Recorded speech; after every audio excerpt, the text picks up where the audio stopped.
the first mistake you've made is in saying this is all just meaningless drama. It's not. This is very serious.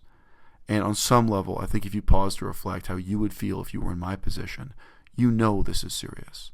You and Joe Best both are people who have totally failed to take a moral stand on this issue, which is not meaningless drama. It is a really important issue. You know, the threats of violence, the defamation, calling someone a pedophile or a child sex predator.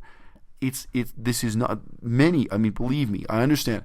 In this video, when you say you just wanted to keep your distance from Durian Ryder, have nothing to do with drama, I completely sympathize. I mean, 90% of what Durian Ryder puts out is meaningless drama. You may not remember it, but when you made a video angrily denouncing me because I pointed out that the translation of your tattoo was incorrect, I made a very friendly video in reply, and I made that video partly to help you feel better. Hey, what up? This video is going to talk briefly about one amusing case of an incorrectly translated tattoo. And then I'm going to speak briefly on my experience with translations of tattoos in some other languages, because I've studied so many different languages and I've lived in so many odd parts of the world. And I put in there a link to my video, my vegan story video, and this guy comments on it. I had my tattoo exposed. And he was asking me what the meaning was supposed to be, and he was going on about how in all these various translations that he'd studied, it could mean this or it could mean that. What does it mean? I got an offended response here on YouTube from a guy whom I was trying to help out by alerting him to the fact that his Chinese tattoo did not say what he thought it said. Now, this is a bit of a cultural phenomenon. There's a blog called Hansi Smatter. Hansa Smatter. But anyway, I'll have to spell out that link for you guys to find it probably. But there were different websites that collect examples of people who pay for a tattoo and they asked for one thing but got another thing. And whenever there's a language barrier involved, things can go horribly wrong with tattoos. And this is especially common these days with both Chinese and Japanese. Now, I have a colleague who works on Sanskrit, and Sanskrit also has its own kind of hilarious stories and hilarious websites devoted to this subject of people who don't know the language paying money to get a tattoo in the language because they think it has some special symbolic significance or what have you. So anyway, the situation just a couple of days ago was that this guy had an image of himself up with this Chinese tattoo, and the thing isn't that it made no sense at all. It looked like it was trying to make sense. That's often the case with a mistranslation. So thinking, was he trying to say like 100%, like I'm 100%, or I'm gonna give it 100, or I want 100, like what was the tattoo trying to get at? And anyway, so I wrote to the guy and I said, look, or was it that he was trying to phonetically get the name of the country Brazil? Like what? You're just thinking through these different possibilities, or is it an idiom but they only gave him half of the phrase and not the like a 4-character idiom? So you're just thinking of these different possibilities. And the way he worded it, I just felt like I wasn't really getting a good vibe off him. So I just simply said back, look, if I had a penny for every time that someone had told me that they knew what the translation of it was and it was something different to what I thought, I'd be rich. But I was looking at his tattoo and I was just looking it up in the dictionary, and I wrote to one Chinese friend of mine and said, look, can you make sense out of this? Anyway, and then I wrote to the guy on Facebook, and he wrote back at first with a comment that basically indicated he doesn't care what it really says. He's happy with the tattoo, and that's that. I was like, well, yeah, but I'm trying to figure it out. And I had some more suggestions like this, like, were you thinking about the country Brazil? Was it this thing or was it that thing? And he then sent me a link to a video in which he tells the whole story of how he got this tattoo. His parents went to Hong Kong and they were told a certain story about this, that this was the meaning and this was the sound. And, I feel bad for the guy, but what his parents were told was 100% wrong. What they were told about the meaning of the Chinese characters was wrong, and also what they were told about the sound, the phonetic significance of the characters was false. I couldn't really be bothered with messaging him back anymore, so I just sent a link to the video that I made where I explained what my tattoos meant. And then he posted back this long response saying how my parents had been lied to and that wasn't the translation. So I wrote back to tell him and said, look, I'm sorry to tell you, but what you've got written on your skin doesn't make sense in any language, and the sound isn't what you think it is. And I said, but the good news is the actual characters used, they can be transformed to make another phrase that makes sense. So when you talk about making a cover-up tattoo, you could add some words after it or some words before it. You could figure something out. And this is the part he really misunderstood. I was trying to explain to him that one of the characters he has is pretty much meaningless in modern Chinese, but it is used phonetically for certain types of foreign sounds. So the example I gave him, and he misunderstood this, and this is maybe why he's so upset. I said, look, so this is a phonetic symbol, and it's in the Chinese word for fascism. Now, he has misremembered this in his mind and gotten confused. He thought I was warning him that his tattoo actually had the meaning fascism. But no, it was an example of one of the foreign sounds. So, this kind of sh sound in fascism, they choose to transcribe that into Chinese with this symbol. The one translation that it could be was that it said fascism, and he suggested that I get it covered up. To which I laughed at that, and I just responded, well, no, I'd never get it covered up, because anyone who's ever had a tattoo could tell you that it doesn't matter what the tattoo means now, it's what it meant at the time when you got it. So they use it in a number of other words that have nothing in common in terms of meaning. It's just phonetic. You see, I'm rocking along all peaceful, happy in my reality, and then you're coming along bringing all of this, oh, your tattoo says fascism, I suggest you should get it covered up. Get out of my face with that stuff. Nobody wants to hear that. Get back to your activism stuff. So look, I understand the guy felt offended and is heartbroken. Okay, look, it's overstating it to say it's heartbroken. But I understand he felt frustrated with me because I was the bringer of bad news in telling him that his tattoo does not mean what he thinks it means. But of course, on the other hand, he's also playing with a little bit of cognitive dissonance because he's saying repeatedly that he doesn't care about what the tattoo means objectively. He only cares about what it means to him subjectively. So look, that's all I can do for you. I looked it up in the dictionary because I found it interesting. I asked one Chinese friend about it. I tried to figure out what it meant. I tried to warn you about both what it means and what it sounds like. The meaning is not linked to fascism. That's just an example of how the character is now used in modern Chinese, because it is mostly used as a phonetic character, not for its meaning. So, hey, it is what it is. Look, Chinese is in some ways the last and the least of the languages I've studied. There are no false claims about my level of ability in Chinese on this YouTube channel, on my blog, in any of my publications. You can look through what I've managed to do living around Chinese, in and around the Chinese language. But Pali is the ancient scriptural language used for Theravada Buddhism.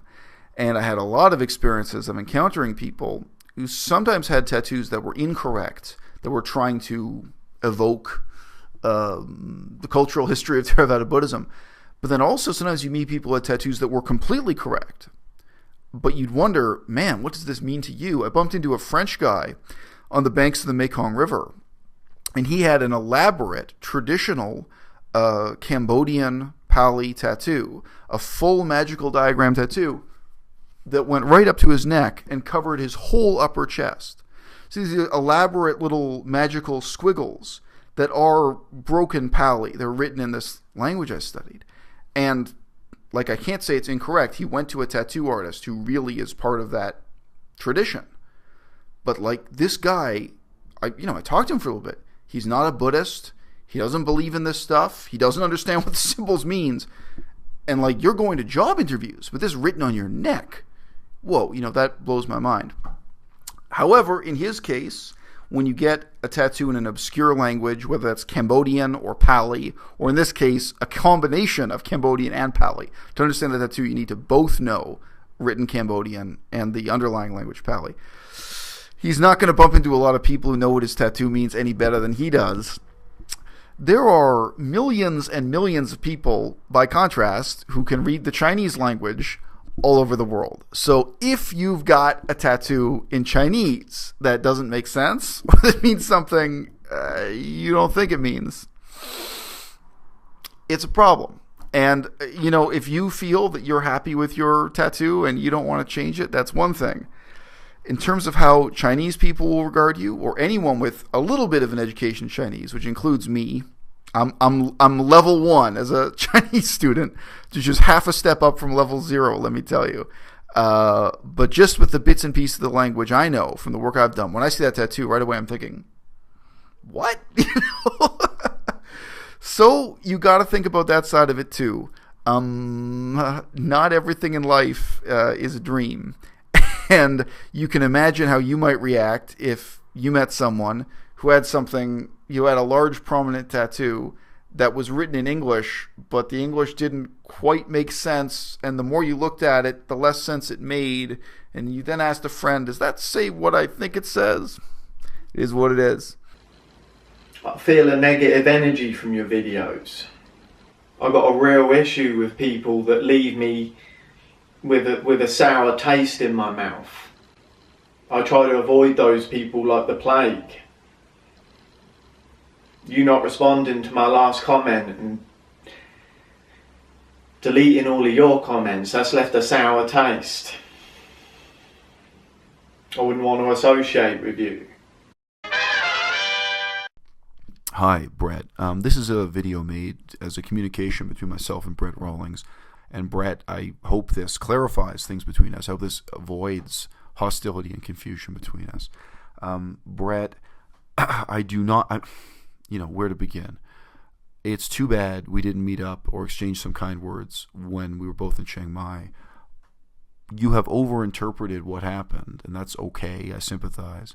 All that happened from my perspective was that I kind of sent you a friendship gesture via Jake. And when you said you didn't want to talk, or when it surprised you or what have you, I was just like, oh, well, it's, at least that's something positive. I sent him a gesture saying, hey, if you want to talk, we can talk. And, at least that's something positive. That's a move in the right direction. But I didn't want to make you uncomfortable. I didn't want to force the issue. And I had nothing to prove. I didn't go there with an agenda to, convert Brett Rawlings to being a fan of the à-bas-le-ciel channel. So, it was just a friendly gesture, and that's it. Now, in retrospect, looking at the video you've just made now, I see it meant a lot to you, and in a sense that's good. But now, you've become disillusioned or angry, and you're very confused about why your name appeared in my own video recently in the way that it did. I understand that. And I've been willing again, even with Freely, to apologize just to make people feel better. You may not remember it, but when you made a video angrily denouncing me because I pointed out that the translation of your tattoo was incorrect, I made a very friendly video in reply, and I made that video partly to help you feel better.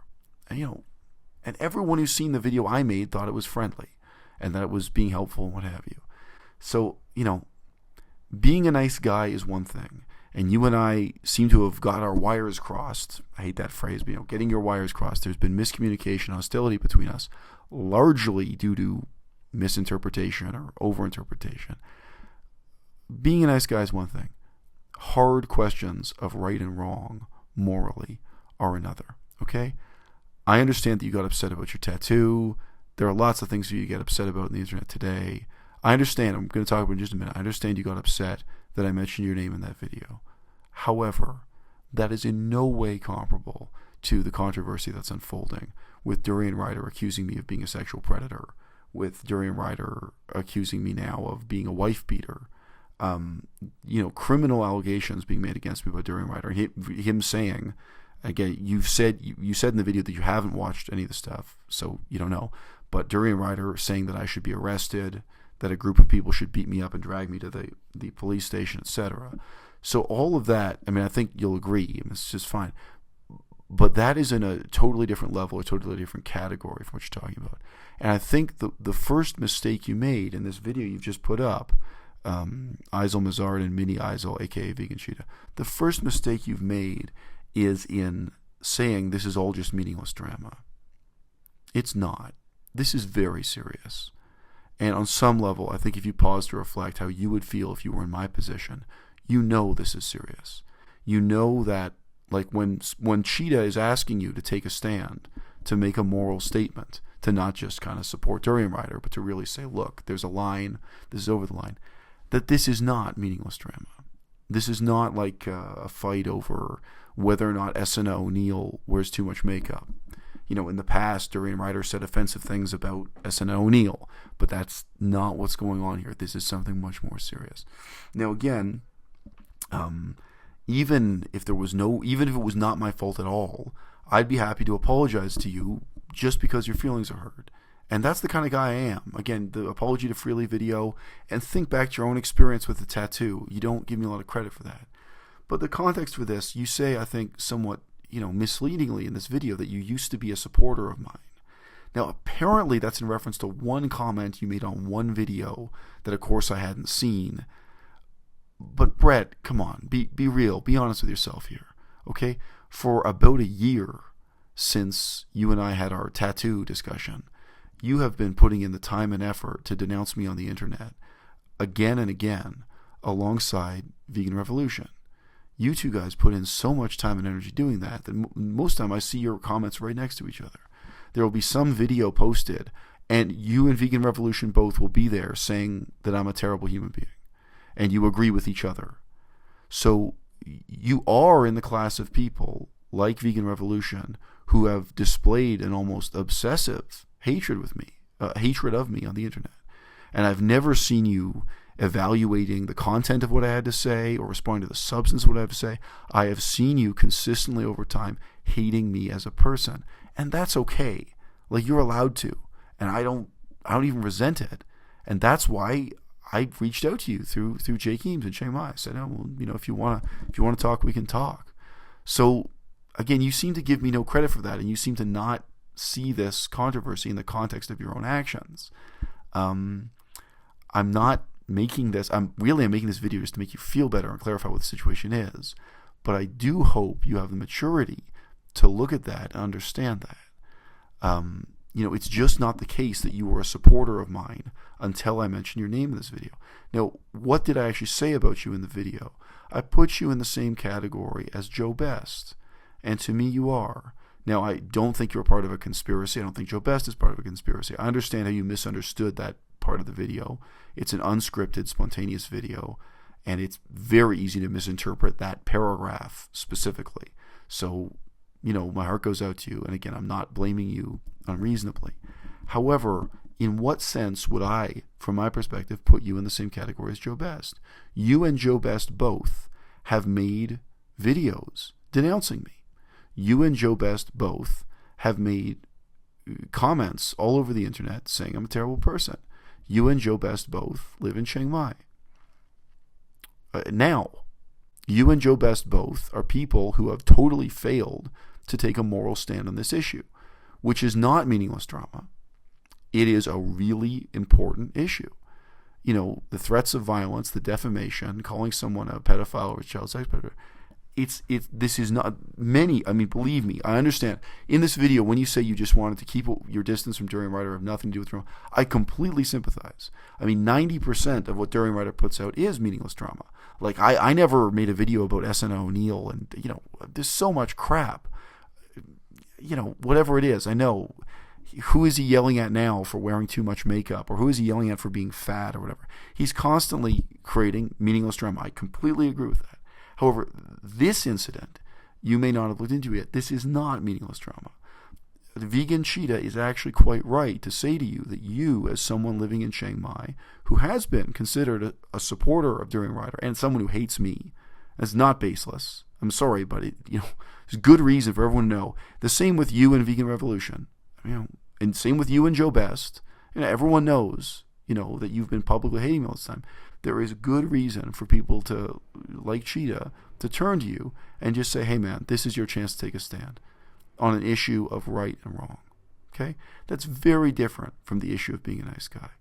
At the end of this video, you may not think I'm a nice guy. I'm not trying to convince you that I'm a nice guy. Okay? I'm sorry that your feelings were hurt. I'm sorry that you resent being named in that video.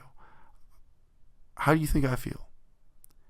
More importantly, how would you feel if you were in my situation?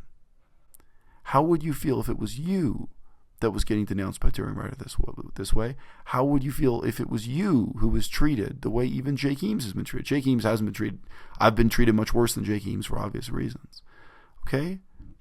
Really ask yourself that question. And now, if we've traded positions, how would you feel watching that video you've just made yourself? You know, where you open by saying this is all just meaningless drama and that you're too good to get involved. Well, you're not, Brett. You've been involved. You've been involved for over a year. And your involvement has been negative. I'm sorry if you don't see it that way or if you have amnesia, you really forget. But yes, you have been there alongside Vegan Revolution and Joe Best, both in the fact that you have made now 2 videos that I know of denouncing me in video form, and you've made innumerable written comments denouncing me. Okay? So yeah, that's the reality of the situation we're now in.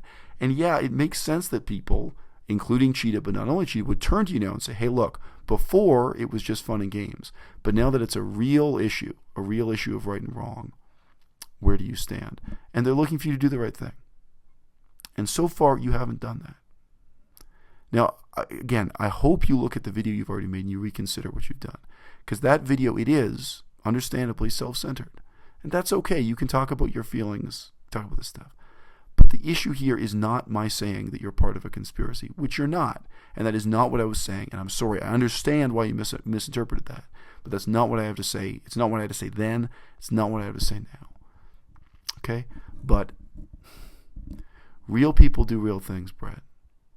Okay? This is a real conflict. And it is in our community. There's that word. All right? This doesn't just impact me. It impacts all of us. And I think in a sense you should be flattered that people care enough about you and care enough about your opinion that they're demanding that you take a stand. Because there are 1,000 other, small vegan YouTubers, some of whom are eager to take a stand, some aren't, where nobody's looking to them for their opinion. And on the contrary, they're struggling to be heard. So Brett, people are looking to you. There are people in Chiang Mai who care about you. There are some people around the world who care about you and your opinion.